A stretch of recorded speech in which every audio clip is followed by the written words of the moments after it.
पहिलो पटक TU ground चाहिँ एज अ फ्यान कुनै म्याच हेर्न आएको थियो कि एज अ प्लेयर खेल्न नै आएको थियो?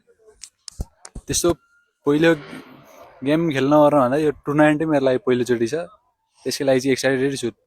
So first ever time TU ग्राउन्डमा अब खेल्न आँट्दाखेरि, आफ्नो डेब्यू गर्न आँट्दाखेरि, त्यो पनि टियु ग्राउन्ड यति रेनोभेट भइसकेपछि होइन, with all these lights and everything, so how are you feeling? राम्रो लागिरहेछ, एक्साइटेड छु। अब डेब्यू गेममा खेल्न पाएँ भने राम्रो पर्फर्म गर्ने, त्यही हिसाबले आफ्नो 100% दिने टिमको लागि। सो कुन चाहिँ पार्टको लागि कुनै के स्टोरिज छ तिमीले सुनेको कि लाइक टियुमा यस्तो भएको थियो, टियुमा त्यस्तो हुन्छ, टियुमा खेल्दा यस्तो हुन्छ त्यस्तो हुन्छ, जुन चाहिँ तिमीलाई एक्सपिरियन्स गर्न मन छ? त्यस्तो त केही छैन, त्यो एनपिएल फर्स्ट सिजनको बेला त्यही क्राउडको उयोहरू हेर्दा ओर्दा रमाइलो लागेको छ, त्यही चाहिँ एक्सपिरियन्स गर्न मन छ। So what are you most looking forward to? Most looking टिमलाई अब आफ्नो हिसाबले जे सकिन्छ त्यही हिसाबले टिमको लागि कन्ट्रिब्युट गर्नु, त्यही हो। Okay, thank you.